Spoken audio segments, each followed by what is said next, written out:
Sir நீங்க தொடங்கலாம். Live வரல. நான் ரெக்கார்ட் பண்ணிட்டேன். அப்புறம் அப்லோட் பண்ணிக்கலாம். ஓகே ஓகேங்க சார். ஓகே, தொடங்கிட்டுங்களா? தாராளமா தொடங்கலாம். அனைவருக்கும் அன்பான மாலை வணக்கம். தகடூர் புத்தக பேரவை வாரந்தோறும் ஞாயிற்றுக்கிழமை இரவு 8 மணிக்கு மிகச்சிறந்த நூல்களை அறிமுகப்படுத்தும் வரிசையில் இன்றைக்கு ஒரு புத்தகத்தை அறிமுகப்படுத்துகிற வாய்ப்பு எனக்கு கிடைத்திருக்கிறது.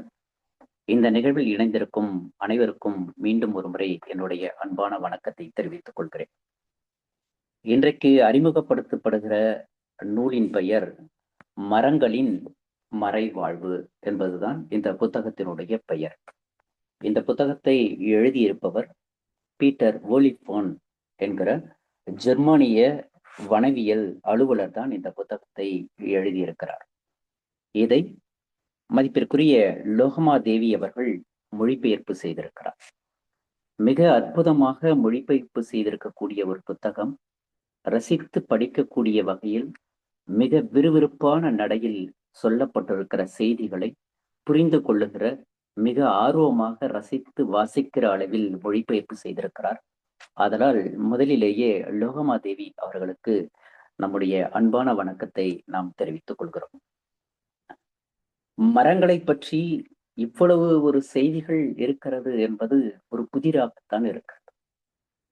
வனத்துறை அலுவலகத்தில் பணியாற்றிய ஒரு அலுவலர் மரங்களினூடையே பயணித்து 20 ஆண்டு காலம் பயணித்து அவர் அந்த மரங்களின் மீதான காதலால், மரங்களின் மீதான அன்பால், மரங்களை பற்றிய செய்திகளை தன்னுடைய ஆய்வுகளால், மற்ற ஆய்வு அறிஞர்களுடைய தகவல்களால் எழுதப்பட்டிருக்கிற ஒரு புத்தகம் தான் இது, மரங்களின் மறைவாழ்வு. ஜெர்மனுடைய வனத்துறை அலுவலர் அவர் தன்னுடைய முன்னுரையில் இப்படி ஒரு செய்தியை சொல்கிறார்.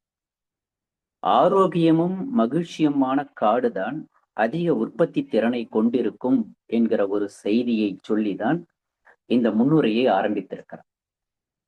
நான் எப்படி மரங்களின் மீது ஆர்வம் செலுத்தினேன் என்பதெல்லாம் தொடங்குகிற அவர் மரங்களின் பற்றிய மிக அபூர்வமான தகவல்களை இந்த புத்தகத்தில் நமக்கு தருகிறார்.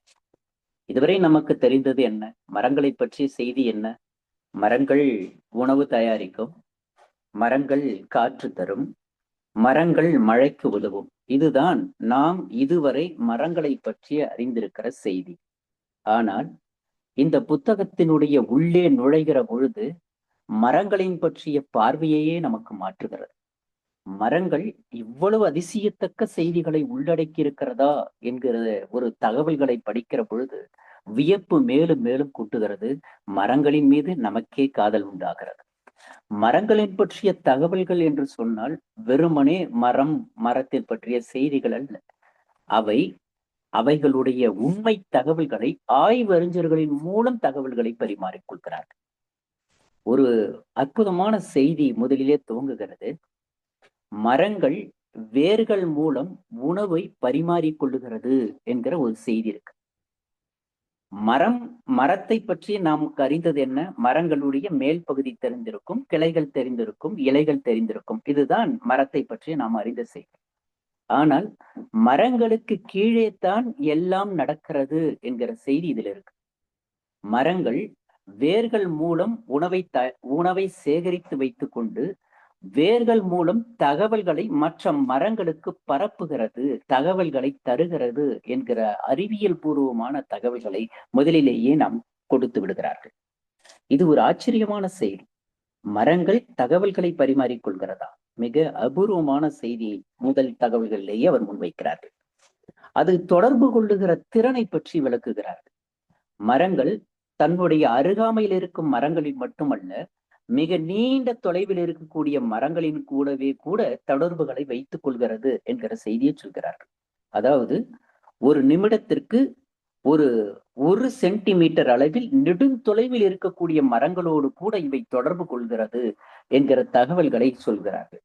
ஆச்சரியமாக இருக்கிறது. மரங்கள் அப்படியே நேராக நிற்கும் என்ற தகவல், மரங்கள் உயிரோடு இருக்கும் என்ற தகவல் நமக்கு தெரியும். ஆனால் மரங்களுக்கு கீழ் தன்னுடைய வேர்கள் மூலம் தகவல்களை பரிமாறிக்கொள்கிறது என்பது மிக மிக வியப்பான செய்தி.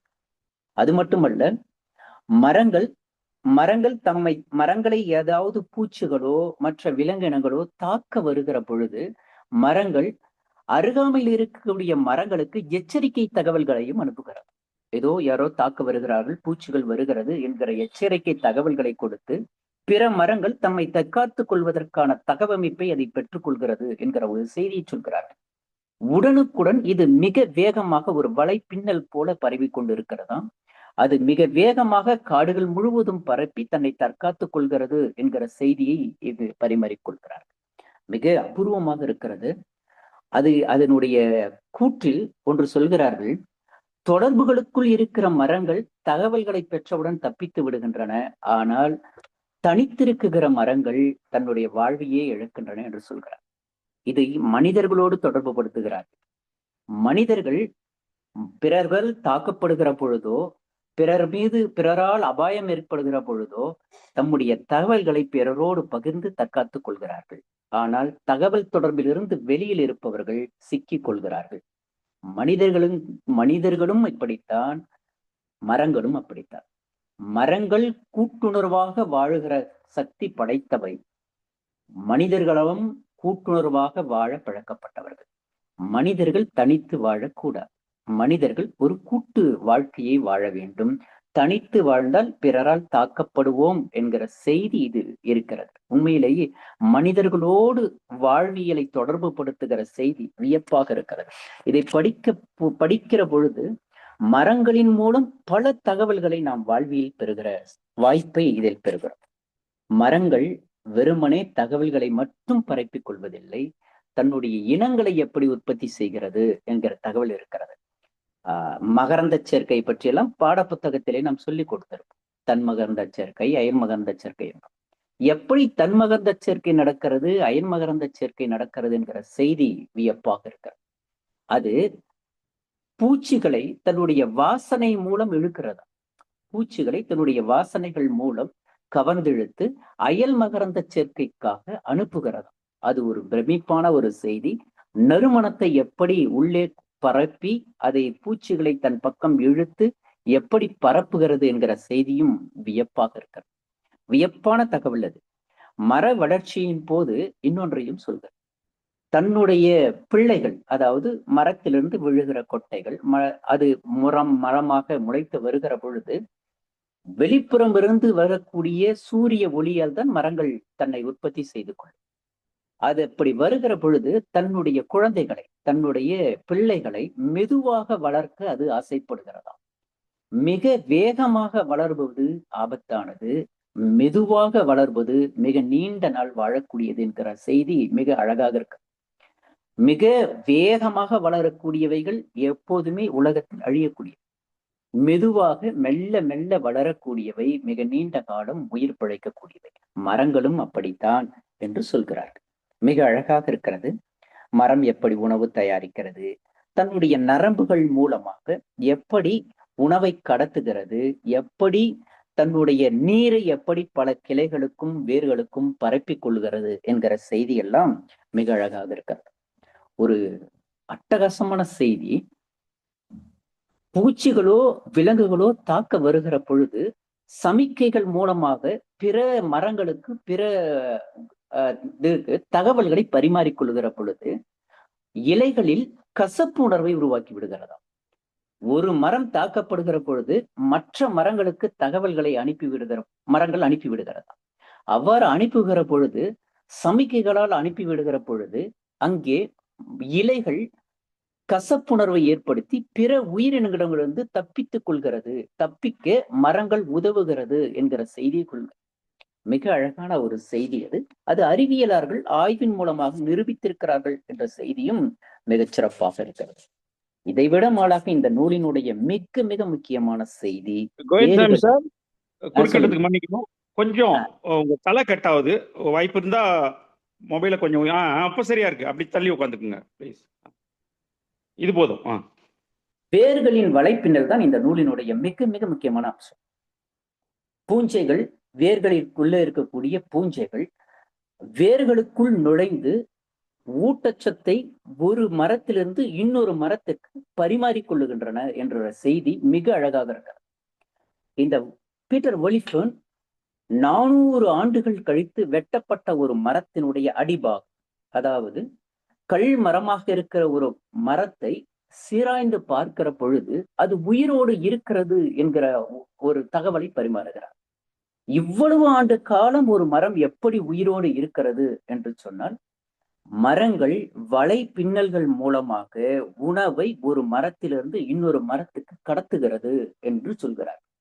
நாம் கூட இப்போது இந்த மனித சமூகத்திலேயே பாருங்கள், இறக்கிற நிலையில் அல்லது பிறருடைய பாதுகாப்பு இல்லாத சூழலில் வயதான காலத்தில் மற்றவர்கள் எப்படி நின்று அந்த உயிரை பாதுகாக்கிறார்களோ அல்லது பராமரித்துக் கொள்கிறார்களோ, அதே போல மரங்களும் காய்ந்த நிலையில் இருக்கக்கூடிய மரங்களுக்கும் மிக வயதான மரங்களுக்கும் தன்னுடைய உணவையும் நீரையும் அனுப்பி அவர்களை உயிர் காக்க செய்கிறது என்கிற ஒரு அழகான செய்தியை இதில் பதிவு செய்கிறார். மரங்கள் இவ்வளவு ஒரு வாழ்வியலை பெற்றிருக்கிறதா? மரங்களின் மூலமாக நம்ம கற்றுக்கொள்ள வேண்டிய விஷயங்கள் ஏறா.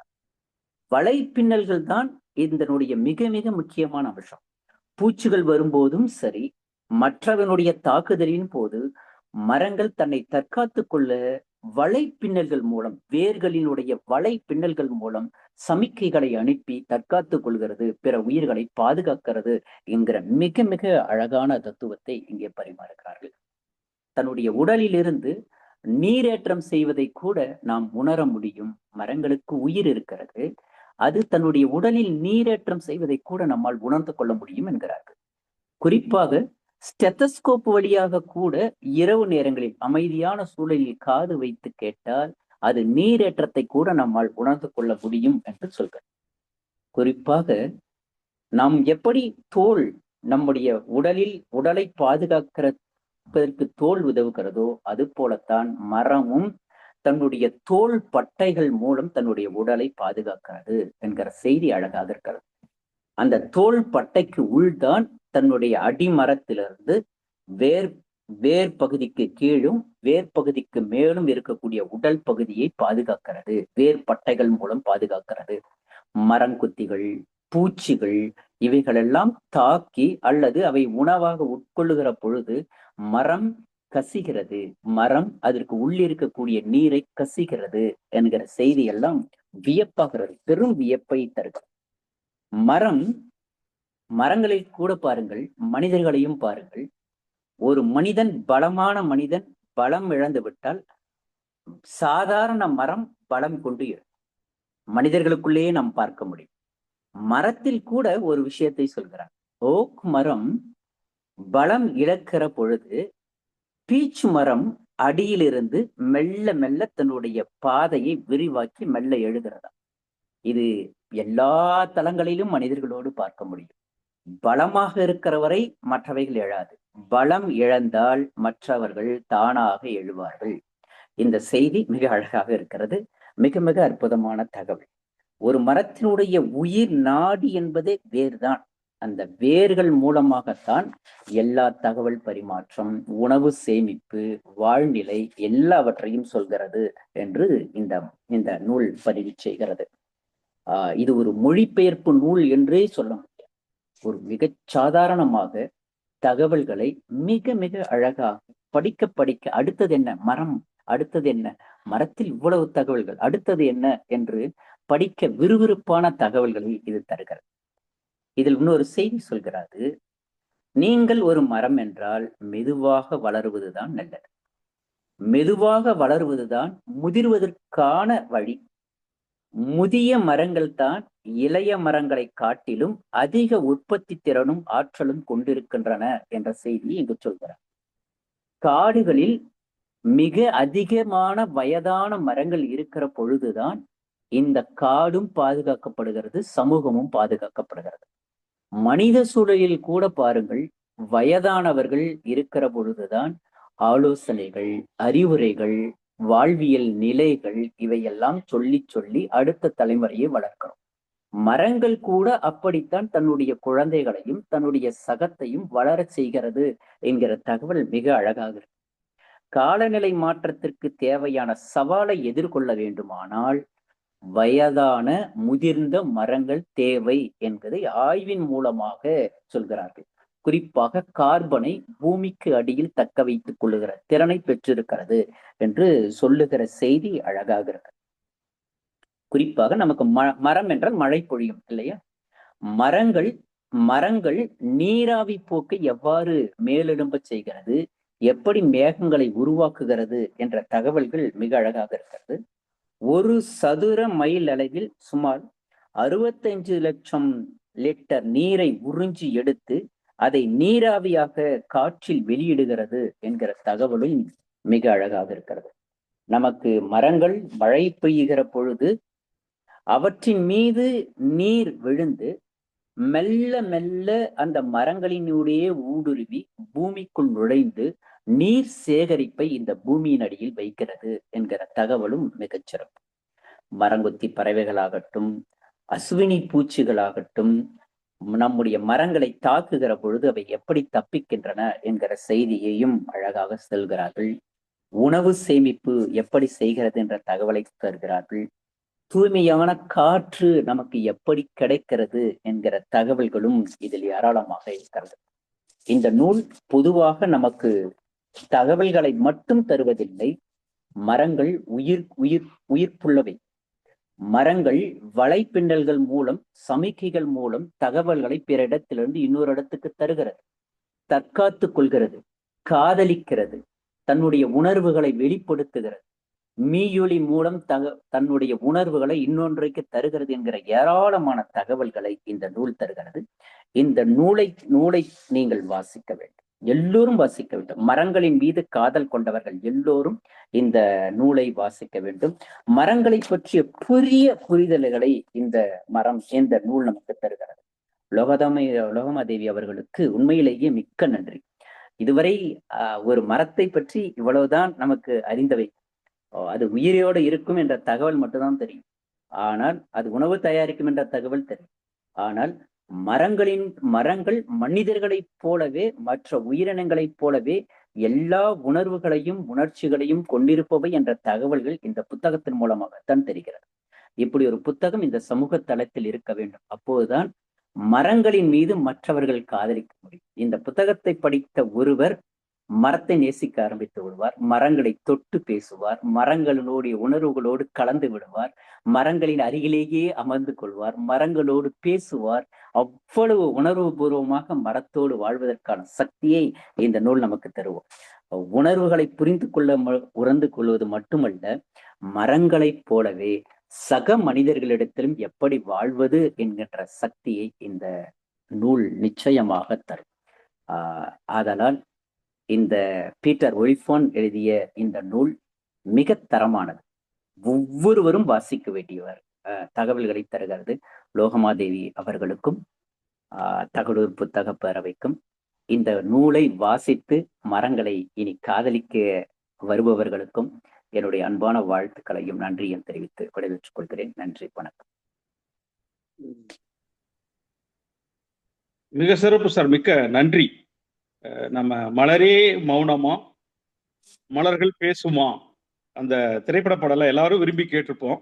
அந்த கவிஞர் இந்த புத்தகத்தை படிச்சுட்டு எழுதினாரா அல்லது கவிஞர்களுக்கே உரிய கற்பனையில் எழுதினாரான்னு தெரியாது. இந்த புத்தகத்தை படிச்ச பிறகுதான் அவர் எழுதினது அத்தனையும் உண்மை அப்படின்றது ஒரு அறிவியல் பூர்வமாக நிரூபிக்கப்பட்டதாக இருக்கிறது. இந்த நூல் 2 நாட்களுக்கு முன்னர் தான் கோவிந்தசாமி அவர்களிடம் வழங்கப்பட்டது. அதற்குள் படித்து உள்வாங்கி மிக அற்புதமாக நூலின் வாசிப்பு அனுபவங்களை வெளிப்படுத்தினார்கள். நிச்சயமாக நூலை வாசிக்க தூண்டம் என்பதுதான் இந்த அவருடைய நூலறிமுகத்தினுடைய வெற்றியாக இருக்கும். நன்றி சார், மிக்க நன்றி. அடுத்து நூலின் மொழிபெயர்ப்பாளர் மதிப்பிற்குரிய லோகமாதேவி அவர்கள் ஏற்புரை வழங்க இருக்கிறார்கள். லோகமாதேவி அவர்கள் மிகச்சிறந்த ஒரு தாவரவியலாளர், தாவரவியல் துறை பேராசிரியராகவும் இருக்கிறார். தொடர்ந்து தாவரங்கள் தொடர்பான ஆய்வுக் கட்டுரைகளை சர்வதேச இதழ்களில் எழுதி வருபவர். நிறைய நூல்களும் எழுதியிருக்கிறார். இதற்கு முன்னரே கூட அவருடைய நூல்கள் இதே நமது நிகழ்ச்சியில் அறிமுகப்படுத்தப்பட்டு இருக்கிறது. மிகச்சிறந்த ஒரு பேராசிரியரும் கூட. அவருடைய தொடர் பங்களிப்புக்காக இந்திய மருத்துவக் கழகம் உமன் ஆஃப் ஒண்டர் என்ற விருதை வழங்கி அவரை சிறப்பித்திருக்கிறது. பொள்ளாச்சியில் ஒரு கல்லூரியில் தாவரவியல் பேராசிரியராக பணிபுரிகிறார். பொள்ளாச்சியில் வசிக்கிறார். மதிப்பிற்குரிய லோகமாதேவி மேடம் அவர்களை ஏற்புரை வழங்க அன்போடு அழைக்கிறேன். வணக்கம் எல்லாருக்கும். திரு கோவிந்தசாமி அவர்களுக்கு என்னுடைய நன்றி. ரொம்ப குறைந்த கால அவகாசத்தில் மிக விரிவான ஒரு நூல் அறிமுகம் செய்திருக்கீங்க. ரொம்ப நன்றி. தகடூர் புத்தக பேரவைக்கு எப்பொழுதுமே எனது நன்றியும் வாழ்த்துக்களும். அதுவும் 500வது நிகழ்வுக்கு வந்துட்டு இருக்குது. இப்போ வாசிக்கிறது அப்படிங்கிறதே ரொம்ப குறைச்சலா இருக்கிற இந்த காலகட்டத்தில், ஸ்க்ரீன் டைம் தான் டாமினேட் பண்ணிருக்கிற இந்த காலகட்டத்தில் தொடர்ந்து 500 வாரமா ஒரு இயக்கம் போல நூல் அறிமுகம் செய்யறதுங்கிறது ரொம்ப சாதாரணமான விஷயமே கிடையாது. அந்த 500வது வாரத்தை நெருங்கி கொண்டிருக்கிற தகடூர் புத்தக பேரவையின் எல்லா செயல்பாடுகளுக்கும் எனது அன்பை முதல்ல தெரிவிச்சுக்கிறேன். இந்த புத்தகம் பீட்டர் வோல்பேன் எழுதின, ஜெர்மானி மொழியில் எழுதினதை ஆங்கில மொழியாக்கத்தை தான் எனக்கு கொடுத்தாங்க தமிழாக்கம் பண்றதுக்கு. ஒரு தாவரவியலாளரா நான் ரொம்பவே முக்கியமா நினைக்கிறது இந்த காக்னிட்டிவ் சயின்ஸ் அப்படின்னு சொல்ற ஒரு உயிரியலின் ஒரு பிரிவுல பிளான்ட் சென்ஷியன்ஸ் அதை பத்தின விவாதம் இன்னி வரைக்கும் போயிட்டு இருக்கு. இப்போ ஜேசி போஸ் எல்லாம் 1853 தான் இதோட ஆராய்ச்சிகள்லாம் செஞ்சாரு.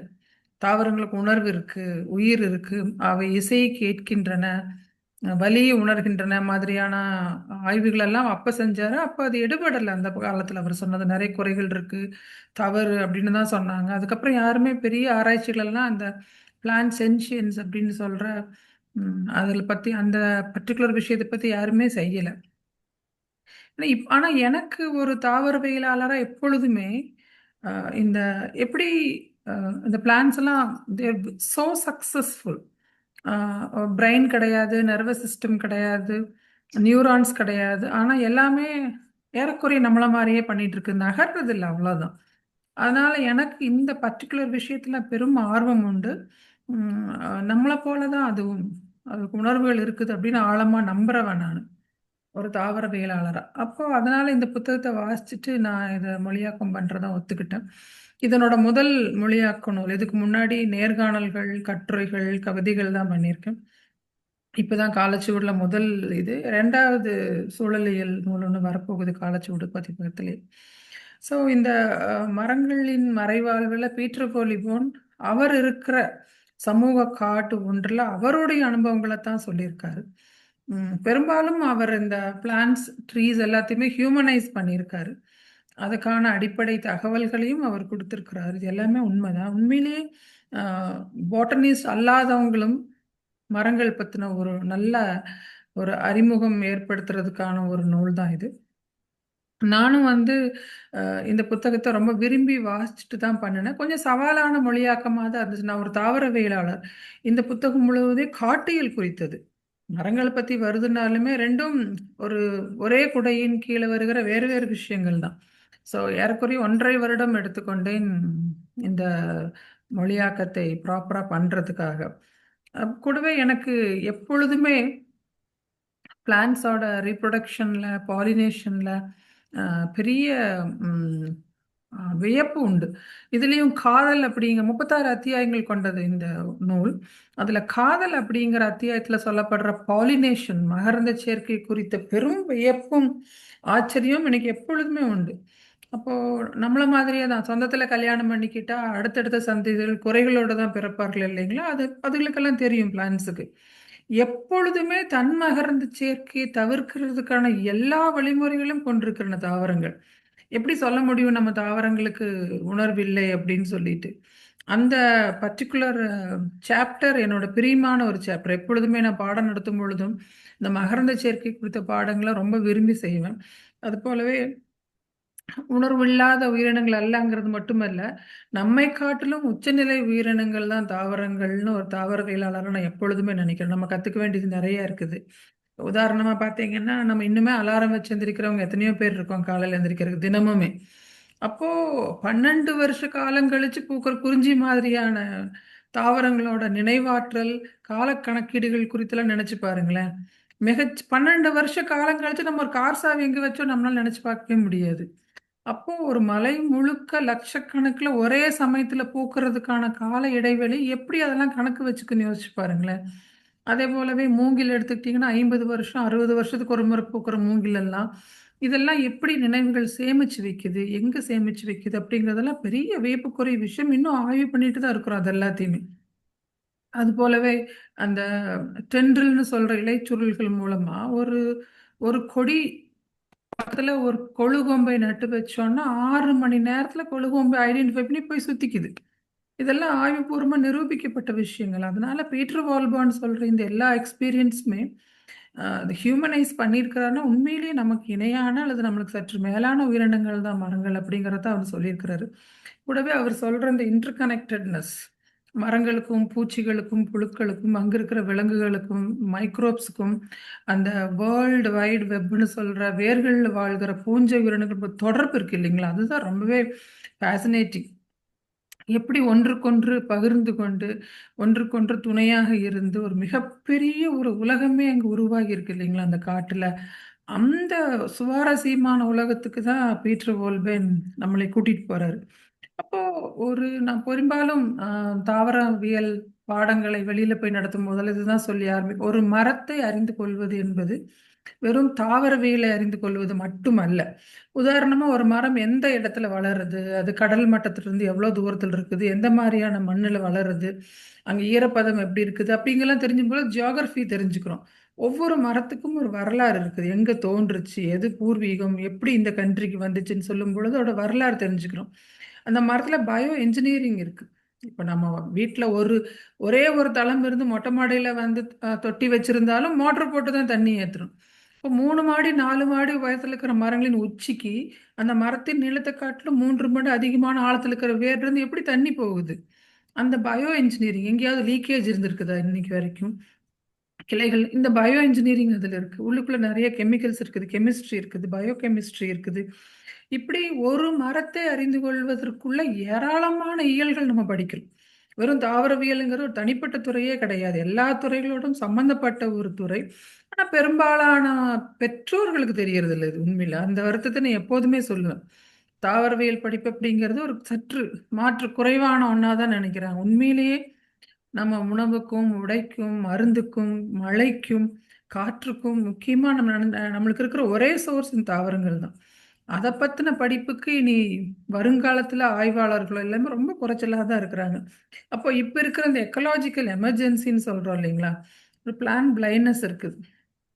ஏன்னா மரங்கள் வெட்டப்பட்டு கொண்டே இருக்கின்றன, மரங்கள் எண்ணிக்கை குறைஞ்சிட்டே வருது, அரிய தாவரங்கள் எல்லாம் அழிஞ்சிட்டே வருது. இந்த மாதிரியான ஒரு எக்கலாஜிக்கல் எமர்ஜென்சியில பீட்டர் வோல்பேன் எழுதுன இந்த மாதிரியான மரங்களுக்கு உணர்வு இருக்குது, உயிர் இருக்குது, மனிதர்களைப் போலதான் அன்னை பெருமரங்கள் குழந்தைகளை பாதுகாத்துக்குது, பலவீனமான மரங்களுக்கு நல்ல மரங்கள் ஆற்றல சர்க்கரையா கொடுக்குது. இந்த மாதிரி விஷயங்கள் இத்தனை வருஷமா ஒரு காட்டில் இருக்கிற காட்டையிலாளர் அவ்வளவு உணர்வுபூர்வமா சொல்லியிருக்கிற இந்த புத்தகம் இந்த சமயத்தில் ரொம்ப முக்கியமானதா தான் வந்திருக்குதுன்னு நான் நம்புறேன். ஏன்னா இந்த புத்தகத்தின் தேவை இனி கொஞ்சம் பேருக்காவது இந்த பொட்டானிக்கல் பிளைண்ட்னஸ் அப்படிங்கிறத கொஞ்சம் குறைக்கிறதுக்கான வழிவகுப்பும் நான் நினைக்கிறேன். அதனால இந்த புத்தகத்தை நான் ரொம்பவும் விரும்பி தான் நான் வந்து டிரான்ஸ்லேட் பண்ணினேன், சவாலாக இருந்தாலும்.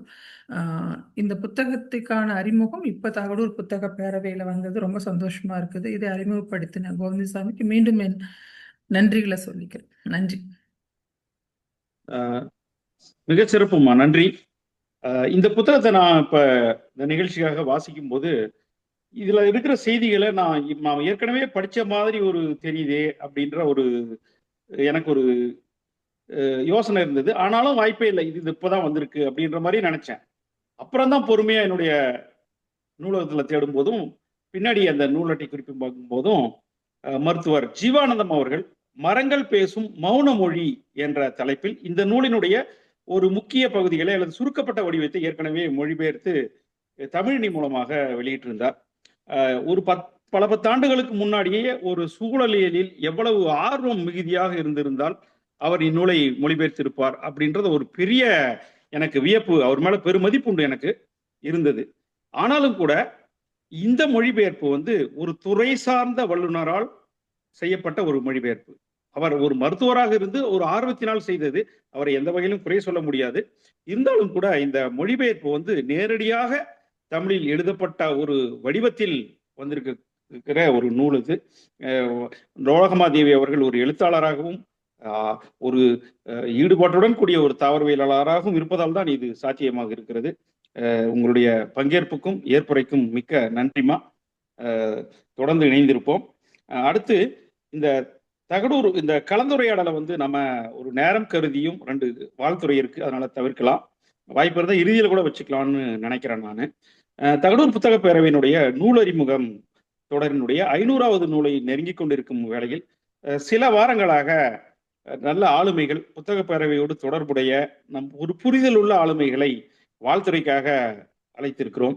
அந்த அடிப்படையிலே சித்ரா பாலசுப்ரமணியன் அவர்கள் தகடூர் புத்தக பேரவை உறுப்பினர் என்றே சொல்லலாம்.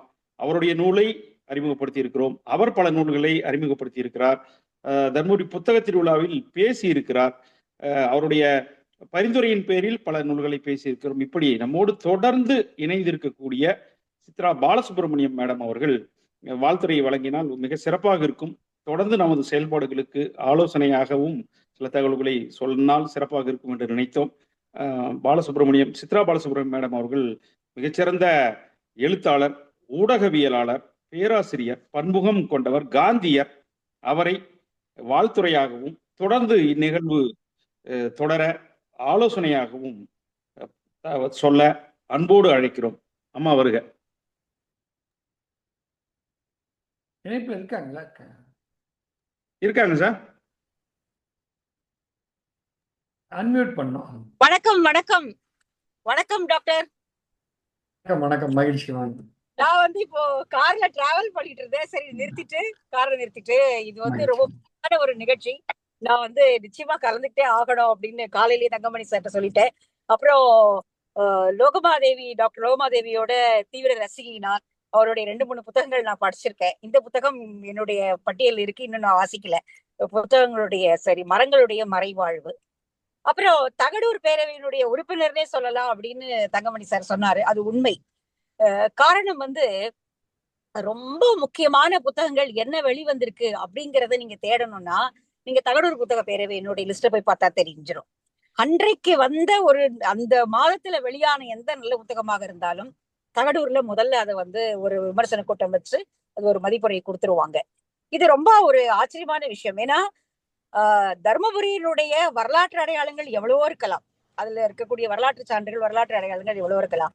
ஆனால் தகடூருக்கு அதாவது தர்மபுரிக்கு என்று இருக்கக்கூடிய முக்கியமான ஒரு அறிவு அடையாளம் அப்படின்னா அது வந்து தகடூர் புத்தக பேரவை தான் அப்படின்னு நான் நினைக்கிறேன். ரொம்ப ஒரு சிறப்பாக நீங்க அவங்க லிஸ்ட் எடுத்து பாத்தீங்கன்னா உங்களுக்கு தெரியும் என்னென்ன புத்தகங்கள் அவங்க வந்து பேசியிருக்காங்க, இது வரைக்கும் எவ்வளவு பேர் வந்து அதை பத்தி பேசியிருக்காங்க அப்படிங்கிற ஒரு லிஸ்ட நீங்க எடுத்து பாத்தீங்கன்னா 500வது நிகழ்ச்சியை நெருங்கிக்கிட்டு இருக்காங்க அப்படின்னும் போது பல தரப்புல இருந்து, அதாவது எந்த ஒரு சப்ஜெக்டையும் விடவே இல்லை. அறிவியல், வரலாறு, புனைக்கதை, சிறுகதை, கவிதை, நாடகம் கொஞ்சம் கம்மியா தான் இருக்கு அப்படின்னு நினைக்கிறேன் நானு. அப்புறம் பயண இலக்கியங்கள், காந்தியம் சார்ந்த புத்தகங்கள், அப்புறம் இந்த மாதிரி ஏராளமான தலைப்புகள்ல வந்து அவங்க எல்லா புத்தகங்களையும் எடுத்துக்கிட்டு இருக்காங்க. அது ரொம்ப ரொம்ப ஆச்சரியமான ஒரு விஷயம். ஒரு நூலகத்துக்குள்ள நீங்க போனா எப்படி இருக்குமோ அந்த ஒரு உணர்வை நீங்க தகடூர் புத்தக பேரவையினுடைய அந்த நிகழ்ச்சிகளுடைய யூடியூப்ல போய் பாத்தீங்கன்னா உங்களுக்கு கிடைக்கும். ஏன்னா இது ஒரு சாதாரண விஷயம் எல்லாம் கிடையாது. ஒண்ணு நீங்க ஆரம்பிக்கலாம், அது சோடா பாட்டில் உற்சாகம்னு சொல்லுவாங்க. ஆரம்பிக்கும் போது நல்லா இருக்கும், ஆனா அதுக்கப்புறம் நாளாக சென்று தேய்ந்து இருந்தது அப்படியே நின்று போன மாதிரி எவ்வளவோ நிகழ்ச்சிகள் நின்று போனது நம்ம பார்த்திருக்கோம். ஆனால் விடாமல் தொடர்ந்து ஒரு 500வது வாரமாக எடுத்துக்கொண்டு செய்வது அப்படிங்கிறது வந்து ஒரு சாமானிய பணியே கிடையாது. அப்புறம் அந்த தலைப்புகள் சீரீஸ் சார்ந்து ஒண்ணு பண்ணாங்க.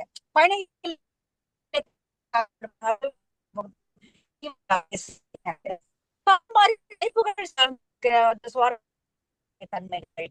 அப்புறம் எனக்கு ரொம்ப பிடிச்சது என்னன்னா அந்த நேர மேலாண்மை அப்படிங்கிறது ரொம்ப முக்கியம். மிகச்சரியாக ஆரம்பித்து அதுக்கு சரியான நேரம் கொடுத்து சரியானபடி முடிக்கிறது அப்படிங்கிறது ஒரு கலை. அது நிறைய இடங்கள்ல அது தவறு இருக்கிறதுனாலதான் நம்மளால அந்த நிகழ்ச்சிகளை கலந்து கொள்ள முடியறது இல்லை அப்படிங்கறதையும் நம்ம குறிப்பிடணும். அந்த வகையில எல்லா விதமான ஒரு தமிழ்நாட்டில் இருக்கக்கூடிய ஒரு புத்தக கிளப்புகளுக்கான முக்கியமான ஒரு அடையாளமாகவும் முன்னுதாரணமாகவும் இருக்கக்கூடியது வந்து தகடூர் புத்தக பேரவை. அதுல வந்து நான் அதுல சொல்லணும்னா டாக்டர் செந்தில்குமாருடைய அவருடைய முன்முயற்சி இதுல ஏராளம். தங்கமணி சார் கேட்கவே வேண்டாம்.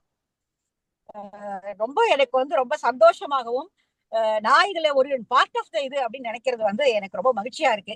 இன்னும் இது வந்து 500வது இல்ல 5000வது நிகழ்ச்சி வரும்போதும் நானும் நிச்சயமா வந்து இதுல கலந்துப்பேன். நானும் நிறைய புத்தகங்கள் எடுத்து வச்சிருக்கேன். ஏன்னா இன்னும் நம்மள தகவல் புத்தக பேச கூப்பிடவே இல்லையே அப்படின்னு இன்னைக்கு காலையில தான் நினைச்சேன். ஒரு 4-5 புத்தகங்கள் வரிசையில வச்சிருக்கேன். இதெல்லாம் நம்ம வந்து இங்கதான் அறிமுகப்படுத்தணும் அப்படின்னு. சோ அவர் இன்னைக்கு காலையில கூப்பிட்ட உடனே எனக்கு ரொம்ப ரொம்ப மகிழ்ச்சி ஆயிடுச்சு. வாழ்த்துக்கள். இன்னும் நீண்டு தொடரணும் இந்த பயணம். நல்ல குரல் ஒண்ணு எனக்கு நினைவுல வருது. ஓப்ப தலை கூடி உள்ள பிரிதல் அனைத்தே புலவர் தொழில். இது வந்து தகடூர் புத்தக பேரவைக்கு மிக பொருத்தமான சரியான குரல். கற்றாரை கற்றாரை காமுறுவர். அதனால கற்றாரோடு சேர்ந்திருப்பது அப்படிங்கிறதே ரொம்ப மகிழ்வான விஷயம். தகடூர் புத்தக பேரவைக்கு என்னுடைய மகிழ்வான வணக்கங்களும் வாழ்த்துக்களும். நன்றி சார். மிக்க நன்றிம்மா. இந்த சிரமத்துக்கிடையே ஒரு பயணத்தில் இருந்தாலும் கூட எங்கள் அழைப்பை ஏற்று ஒரு ஊக்கமூட்டக்கூடிய வார்த்தைகளை சொல்லியிருக்கிறீர்கள். தொடர்ந்து இணைந்திருப்போம். நீங்கள் பட்டியலில் இருக்கக்கூடிய அனைத்து புத்தகங்களையும் நம் நிகழ்ச்சியில் அறிமுகப்படுத்தலாம். அதற்காகத்தான் இந்த வாசல் திறந்திருக்கிறது. நன்றி நன்றி. அடுத்து இந்த வாழ்த்துறை வரிசையில் தகடூர் புத்தக பேரவை தொடக்கத்தில் ஒரு தர்மபுரியை சார்ந்த ஒரு வாசகர்களுக்காக தொடங்கப்பட்ட ஒரு நிகழ்ச்சியாக இருந்தாலும் கூட தொடர் செயல்பாடுகளால் உலகளாவிய வாசகர்களை கவர்ந்திருக்கிறது. கலந்து கொண்டிருக்கக்கூடிய பல நண்பர்கள் உலகெங்கிலும் இருந்து தொடர்ந்து இணைந்து வருகிறார்கள். அந்த அடிப்படையிலே இந்த பேரவையினுடைய நூலறிமுகம் வாயிலாகவே நமக்கு அறிமுகமாகி தொடர்ந்து ஒரு வாரம் கூட தவிர்க்காமல் கலந்து கொள்ள இருக்கக்கூடிய ஒரு முக்கிய ஆளுமை முனைவர் சி ராஜராஜன் அவர்கள். ராஜராஜன் அவர்கள் கோயம்புத்தூரில் ராமகிருஷ்ணா தொழில்நுட்ப கல்லூரியில் பேராசிரியராக இருக்கிறார். மிகச்சிறந்த வாசகர். நல்ல நூல்களை தொடர்ந்து வாசித்து நமக்கு பரிந்துரைத்துக் கொண்டே இருக்கக்கூடியவர். தொடர் பங்கேற்பின் வாயிலாகவே அவர் நமக்கு பல தொடர் இயக்கத்துக்கு பல ஆலோசனைகளை வழங்க வேண்டும் என்பது நமது பெரு விருப்பம். அவரை அழைத்திருக்கிறோம். மதிப்பிற்குரிய முனைவர் சி ராஜராஜன் அவர்கள் கோயம்புத்தூரிலிருந்து இணைகிறார். வருக. அனைவருக்கும் வணக்கம். ஒரு நாள் செல்லலம், இருநாள் செல்லலம், பல நாள் பயின்று பலருடன் செல்லினும் தலைநாள் போல் விரும்பினன் மாதோ. இது புறநானூரில் பாடல் 101 வரக்கூடியது. அதியமானை பற்றி ஔவையார் பாடினது. இதனுடைய பொருள் எல்லாருக்கும் புரிஞ்சிருக்கும்.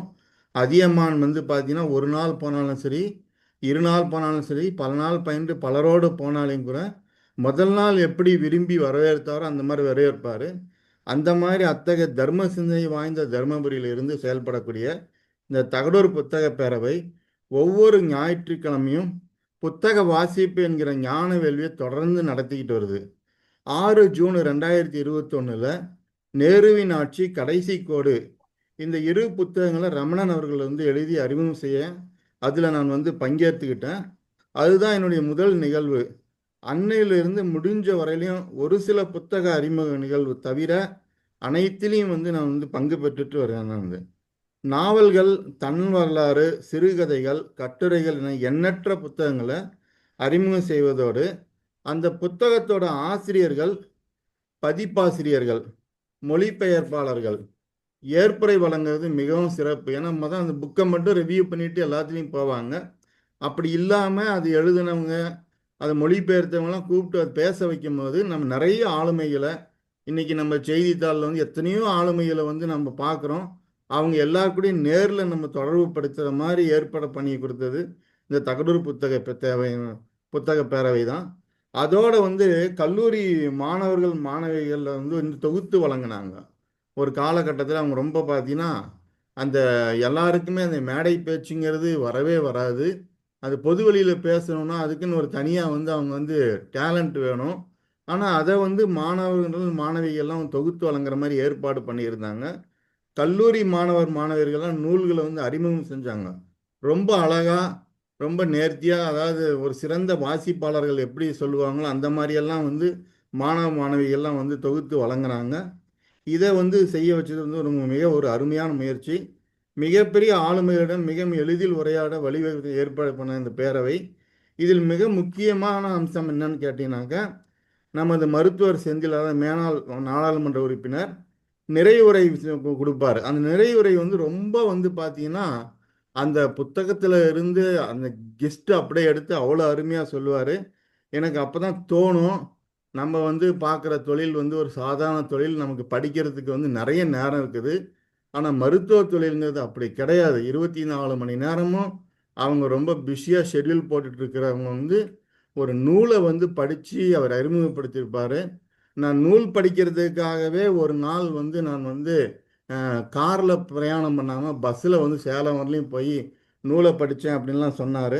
அதெல்லாம் கேட்கும்போது நம்ம நிறைய படிக்கணும் அப்படிங்கிற அந்த ஆர்வம் வந்து தூண்டுச்சு.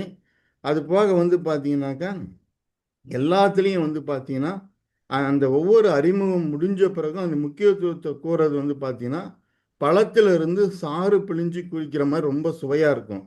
கடந்த 5/5/2024 சித்ரா பாலசுப்ரமணியம் அவர்கள் எழுதின செயலர் என்ற புத்தகத்தை வந்து அறிமுகம் செய்யக்கூடிய வாய்ப்பு எனக்கு கொடுக்கப்பட்டது. அதில் வந்து அம்மையார் அவர்கள் வந்து பார்த்தீங்கன்னா ஏற்புரை வழங்கினாங்க. அதே மாதிரி இன்று நான் வாழ்த்துறைக்கு ஏற்பாடு செய்யும் போதும் அதே அம்மையார் என்னுடன் வந்து இருந்ததுங்கிறது ஒரு மிக்க மகிழ்ச்சி. 500வது அறிமுக உரையை நோக்கி செல்லும் இந்த தகடூர் புத்தக பேரவை தொடர்ந்து நடைபெற்று இன்னும் பல நூறு ஏன் பல லட்சம் மக்களை வாசிப்புலகத்துக்கு கொண்டு வரணும்.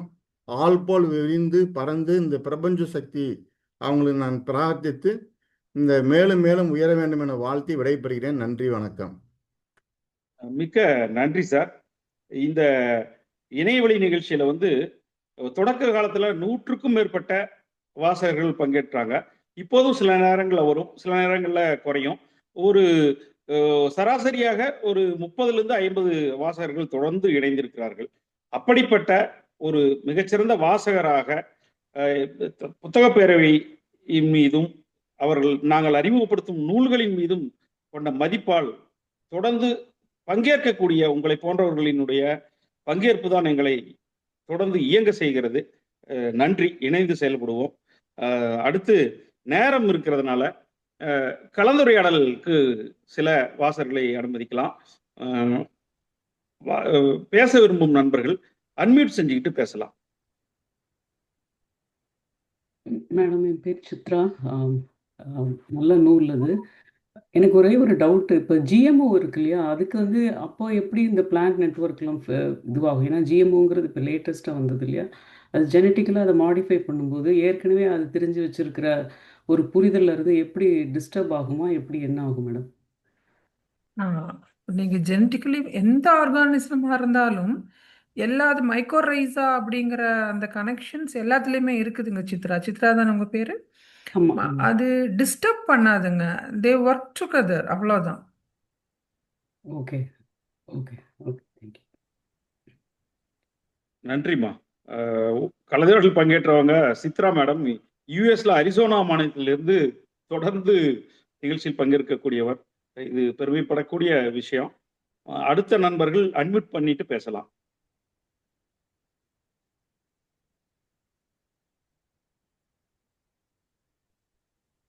யாரும் இல்லைன்னு நினைக்கிறேன். மிக சரியாக 9 மணிக்கு முடிக்கிறதுக்கான தருணம் இது. அடுத்த வாரம் ஊத்தங்கரை வித்யா மந்திர் கல்லூரி, கலை அறிவியல் கல்லூரி மாணவ மாணவிகள் நூல் அறிமுகம் செய்ய இருக்கிறார்கள். தகடூர் புத்தக பேரவை ஒவ்வொரு வாரமும் புதிதாக வந்திருப்பவர்களுக்காக மட்டுமே இந்த தகவல். ஞாயிறு இரவு 8 மணிக்கு நூல் அறிமுகம் நிகழ்த்தி வருகிறது. ஜூமில் நடந்தாலும் யூடியூபிலும் இது லைவாக இருக்கிறது. இன்றைய நிகழ்ச்சி பிறகு யூடியூபில் அப்லோடு செய்யப்படும். தகடூர் புத்தக பேரவையினுடைய யூடியூப் சேனலுக்கு சப்ஸ்கிரைப் செய்யுங்கள். தொடர்ந்து இந்த நிகழ்ச்சியில் இணைந்திருங்கள். ஏராளமான வாசகர்கள் பங்கேற்பு இருக்கும் பட்சத்தில் மட்டுமே தொடர்ந்து நிகழ்ச்சியை நடத்துவதற்கான ஒரு வாய்ப்பாக இருக்கும். அந்த அடிப்படையில் அடுத்த வாரமும் இணைவீர்கள் என்று நம்புகிறோம்.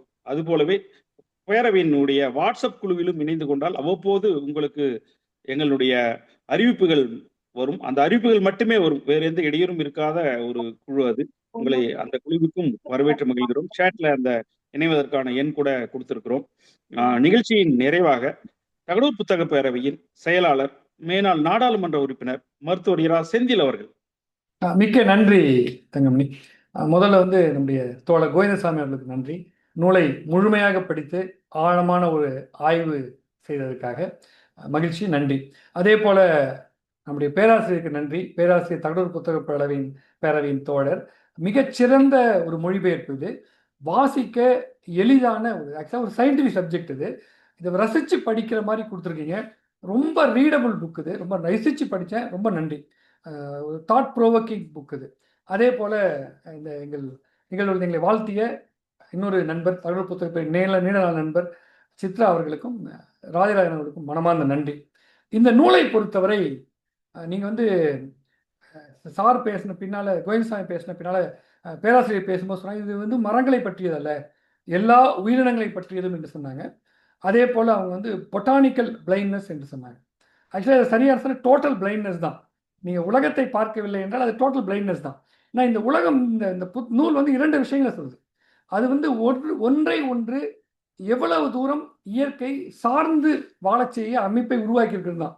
ஒரு மரம், செடி, கொடி, அதை சுற்றி இருக்கிற பூஞ்சை காளான்களை, பாக்டீரியாக்களை எவ்வளவு நேசிக்க வேண்டிய தோழமை இருக்கிறது. இன்னொரு மரத்தை எவ்வளவு நேசிக்க வேண்டியிருக்கிறது. இதை வந்து இயற்கை வந்து ஒரு உயிரையும் இன்னொரு உயிரையும் பிரிக்க முடியாத ஒரு இணைப்பை உருவாக்கி இருக்கிறது. இந்த இணைப்பு தொடர்பு எங்கே அருந்து போனாலும் ஒரு பூஞ்சை காளான் இல்லைன்னா கூட மரம் வளர முடியாது. இதை வந்து நாம் எப்படி இதை பார்க்குறோன்னா, கயா என்ற தத்துவம் இந்த உலகம் மொத்தமுமே ஒரு உயிரினம் என்று சொல்கிற தத்துவம், அது 1970ஆம் ஆண்டு ஜேம்ஸ் லவ்லி என்பவர் சொன்னார். அது வந்து உலகத்தையே ஒரு உயிரினமாக கற்பனை பண்ணால் முதல்ல எதிர்ப்பு இருந்துச்சு. ஆனால் பின்னால் இந்த உலகமே ஒரு தனியாக ஒரு உயிரினம், அது ஒரு தனி உயிர் என்ற ஒரு தத்துவத்தை கொண்டு வந்தார். இன்றைக்கு இந்த மிகப்பெரிய பேரண்டமே, யூனிவர்ஸே மிக மிக முக்கியமாக ஒன்றை ஒன்று சார்ந்திருக்குது. இதை ஒரு சின்ன புள்ளியை கூட அசைக்க முடியாது. அப்படி பார்க்கும்போது இந்த நூல் வந்து 2 விஷயங்களை கற்றுத்தருகிறது. மனிதனுக்கு, நீ எந்த ஒரு மனிதனும் தன்னலத்தோடு தனியாக வாழ முடியாது. நீ ஒரு சமூகமாக வாழ வேண்டும் என்றால் நீ உன்னை வளர்ப்பதற்கு பதிலாக சமுதாயத்தை வளர்க்க வேண்டும். ஏன்னா ஒரு மரம் அது ஒரு பேச தெரியாத ஆனால் பேசுகிற மரம். இது பேச தெரியாத மரம்னு நினைச்சோம். முதல்ல திமிங்கலங்கள் பாடுகின்றன, பேசுகின்றன என்று சொன்னபோது வியப்பளிக்கும் செய்தியாக இருந்தது. ஆனால் இந்த புத்தகத்தை படிக்கும்போது பூக்கள் பேசுகின்றன, வேர்கள் பேசுகின்றன, வேர்கள் குரல் கொடுக்கின்றன. அப்படிலாம் படிக்கும்போது ரொம்ப ஆச்சரியமான வியப்பை உண்டாக்கக்கூடிய நூல். அதை விட முக்கியமாக இயற்கை முழுமையாக நேசிக்க வைக்கிற ஒரு நூல். பேராசிரியர் ஒன்றெல்லாம் பேசுனாங்க. இது ஒரு சின்ன உதாரணம் சொன்னால், ஒரு சதுர அடியில் ஒரு வனத்தில் உருவாகிற அந்த ஆக்சிஜன் 10,000 மனிதர்களுக்கு ஒரு நாளைக்கு வேண்டிய ஆக்சிஜன் தருகிறது என்பது. அப்படி பார்த்தா எந்த அளவுக்கு இயற்கையையும் காடுகளையும் பாதுகாக்க வேண்டும் என்பது. இயற்கையை நேசிக்கிற, காடுகளை நேசிக்கிற இந்த உலகம் இப்படித்தான் இருக்கிறது, ஒன்றை ஒன்றை சார்ந்திருக்கிறது. மனிதன் வந்து இயற்கையை வெல்வது என்ற அந்த கருத்தாக்கத்தின் மொத்தமாக வெளிவந்து இயற்கையை நேசித்து இயற்கையோடு தகவமைத்துக் கொண்டு இயற்கையோடு வாழ வேண்டும் என்று கற்பிக்கிற ஒரு நூல். இந்த விவாதம், இந்த மாதிரி தலைப்பை பேச வேண்டிய கட்டாயம் மிக மிக அவசர தேவை. ஏன்னா 2030க்குள்ள இந்த உலக வெப்பமடையாதலை, இந்த விரைவை எவ்வளவு விரைவாக வெப்பம் அடைகிறது என்பதை கட்டுப்படுத்தாவிட்டால் பேரழிவுகள் வரும் என்ற எச்சரிக்கை இருக்குது. ஆனால் இப்பொழுதே உலகம் பூராவும் போரேழுது. நீங்க தொலைக்காட்சியே பார்க்க முடியாது. அங்க வெள்ளம், இங்க புயல், இங்க எரிமலை வெடிக்கிறது என்று உலகமே ஒரு உண்மையிலேயே ஒரு ஆபத்தை தன்னை உணராமல் சுற்றி கொண்டிருக்கிற ஒரு நேரத்தில் இந்த நூல் ஒரு இன்றியமையாத நூல். மொழிபெயர்ப்பாளருக்கு, கலந்து கொண்ட எல்லாருக்குமே மனமார்ந்த நன்றி. கோவிந்தசாமி அவர்களுக்கு நன்றி. அனைவருக்கும் நன்றி. வணக்கம். நன்றி டாக்டர். நிகழ்ச்சி நிறைவு பெறுகிறது. மீண்டும் அடுத்த வாரம் சந்திப்போம். வணக்கம்.